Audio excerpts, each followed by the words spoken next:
You need to learn to take a punch to the face from a man. That's what my father told me when I was little. Yeah. It was a lesson that taught me a whole lot of things. I don't know what lesson he was exactly trying to teach me, but I think the lessons that I learned were way different and way more than he expected when making that statement. Welcome to the Empowered and in Control podcast, the podcast that helps people who have been impacted by domestic abuse to heal and regain power and control after an abusive relationship.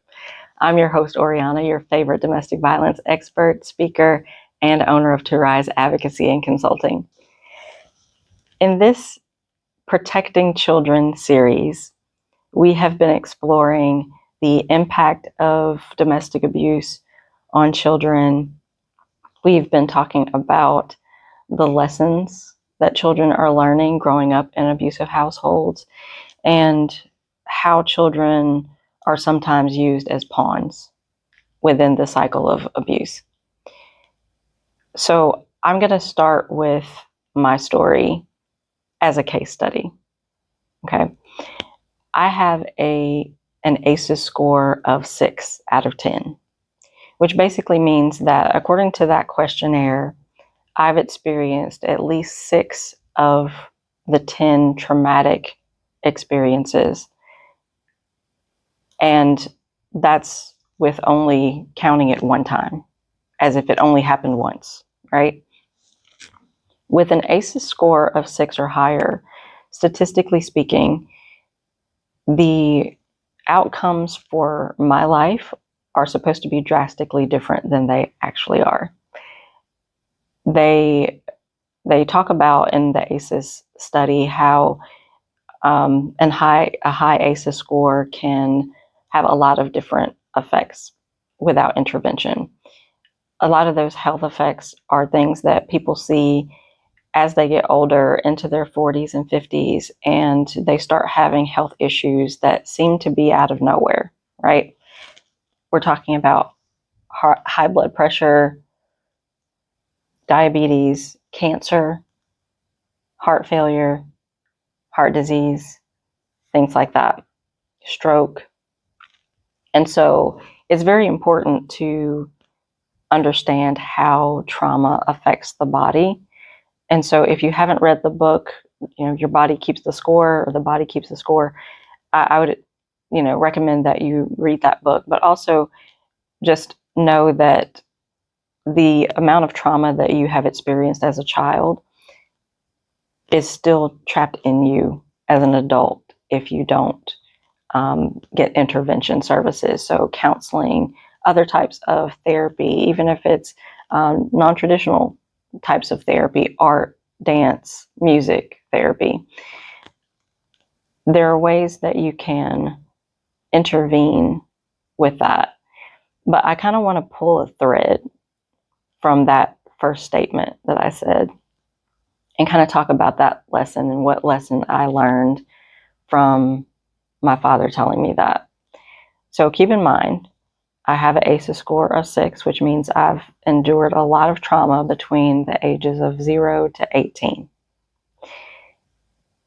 With my father telling me that I need to learn to take a punch to the face from a man, it was an interesting statement because, yes, he was teaching us self-defense. I will give him credit for that. And in my martial arts classes, they talk about the importance of being able to take a punch to the face and not getting so dazed that you stop fighting. But my father added, by a man. And in my mind, especially since now in adulthood, I've verified with my sister that she didn't receive that same lesson. It was, you need to learn how to take a punch to the face. But he didn't say, by a man, to her. Hey, the Empowered and in Control wheel and its guide is a hopeful tool that I developed for people who are impacted by domestic abuse. It's a healing-centered tool that creates a pattern of positive behaviors that people can use to regain power and control after an abusive relationship. Click the link in the description to get your copy for yourself or for someone that you know who is struggling to move forward after the trauma of an abusive relationship. You can be empowered and in control again. Bye.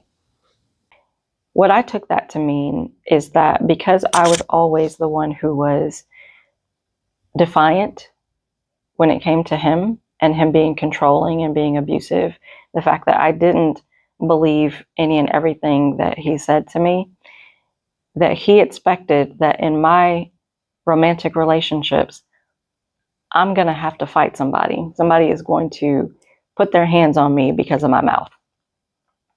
That's what I took that to mean.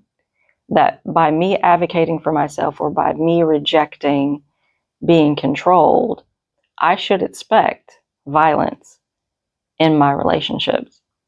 Now, mind you, as a kid, I didn't think all of that. That wasn't even something that I would have come to. But as an adult, and after a lot of counseling and other interventions, I realized that that's the lesson that I internalized. Because as I got older and I was put in situations, whether it was an intimate partner relationship or whether it was classmates or relatives, when it was strangers, it became a situation where it was expected. So therefore my reaction to it didn't match. So to give an example, when I was 8 years old, I was almost kidnapped by two men in a truck. I thought it was funny. That's trauma talking, because why would that be funny? But I just thought they were stupid. I was like, these guys really thought that I was going to get in the truck with them. Like, that's crazy.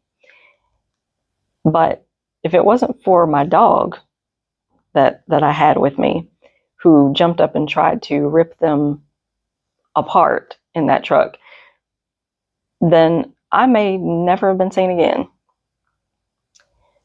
That was when I had to be taught about what that situation could have meant for me. That's the age at 8 years old that I received the talk about what sex is, right?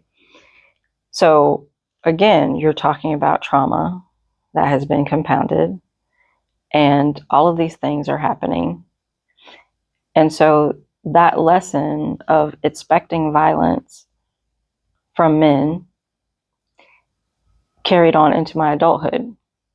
Now, I've had abusive relationships that have been physical. I've had abusive relationships that the person was more so controlling.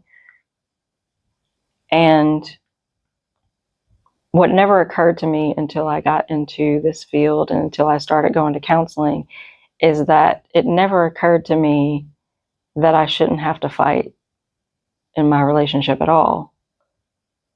That was never a thought that crossed my mind. It was, I'm not going to be the type of person that doesn't fight back. I'm going to fight back. And that's what I'm trying to do. So, try your best, right?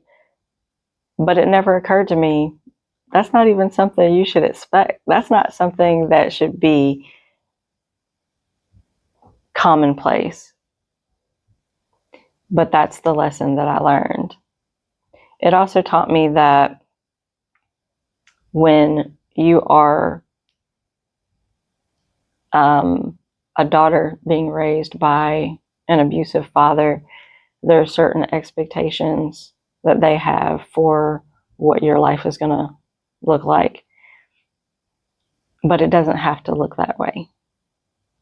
So what I ended up having to do, like I said, is get into counseling, which that I did not do because of the trauma that I experienced. I actually got into counseling because I had gotten into the field of domestic violence, and I was hearing people's stories and I was getting triggered by them.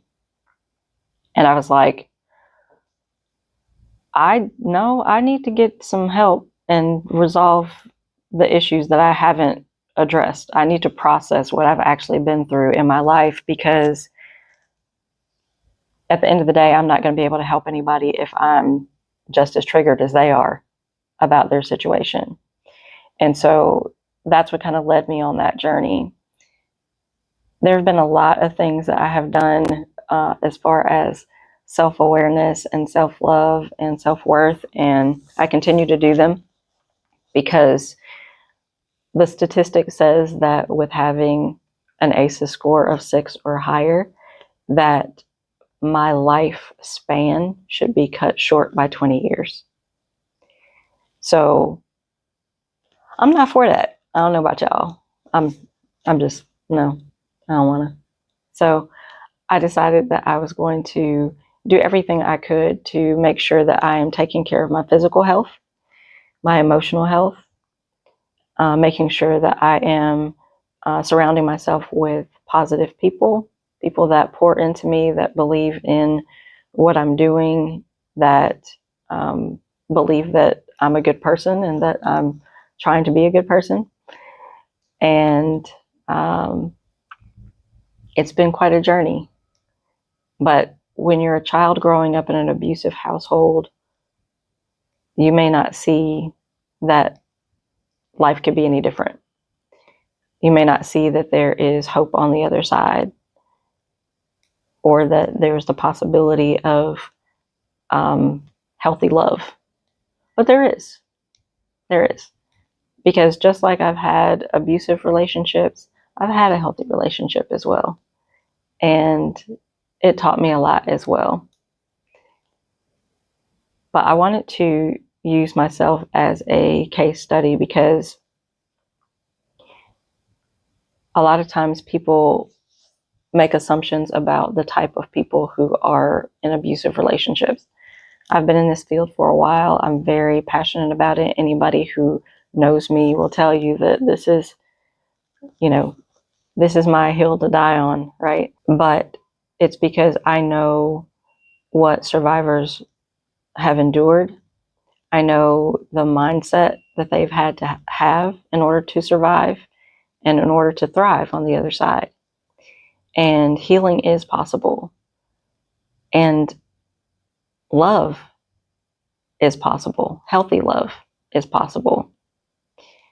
So I want to encourage you that children who grow up in abusive households or who have a lot of trauma are resilient. They have to be removed from the traumatic origin. They have to be removed from that trauma. Otherwise, it's just continuous, right? It's not post-traumatic stress disorder. It's continuous, right? Traumatic stress disorder, if it keeps going on and if they're still in that environment. So we have to do everything that we can to make sure that we are teaching the lessons that children truly need to learn, and that we're not projecting our behavior or our trauma or anything like that on our children. Because regardless of what the lesson was that he meant to teach me, it taught me something so much different. And I had a lot of trauma that ended up happening because of that lesson that could have been avoided. Thank you so much for watching the Empowered and in Control podcast.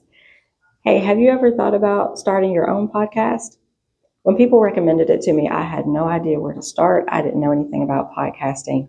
And then I saw the ads for the My Seven Figure podcast. Now, seven figures did pique my interest, but I had no idea how people were making money podcasting. What really got me was the idea of being able to help so many more people through a podcast. So I signed up for the course and the community. It is so thorough, let me tell you. From branding to making sure that it's legally protected to monetizing, they left no guesswork and no excuses. So click the link in the description to sign up for my 7-Figure podcast course and invest in your future. There are podcasts about everything, but there are certain things that people only want to hear from you. So get started today. People need to hear your voice. if this is something that you have experienced, if you are a childhood survivor of domestic abuse, in the comments, just let me know, what lessons did you learn? What things did you learn that as an adult or through intervention or counseling, you learned that that was not the case? What things did you have to unlearn? Because there are certain lessons that kids learn that they never unlearn it. But you can. Just like it was learned, it can be unlearned. I have a webinar that's coming up on May 29th at 1 p.m. Central Standard Time. And the link for it is to Eventbrite to get your ticket. In that webinar, it's called The Impact of Domestic Abuse on Children. We will talk about these topics. We'll talk about intergenerational trauma, the link between domestic abuse and child sex abuse.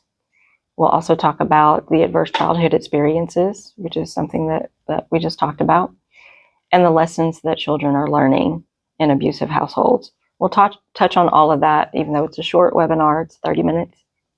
But you can click the link in the description to get your ticket. Again, the webinar is next Friday at 1 p.m. Central Time on May 29th. So get your ticket, and don't forget to subscribe to this podcast if this has been helpful for you, or if there's anybody that you know that needs some encouragement and needs to understand that there is healing, there is positivity on the other side, and that intervention is necessary, because healing has to happen regardless of systemic failures, regardless of family failures, and regardless of the self-sabotage that we do. Healing still has to occur. Well, I'm Oriana. I'm the host of the Empowered and in Control podcast, and I appreciate you guys listening to the show today. And make sure you subscribe and share. See y'all.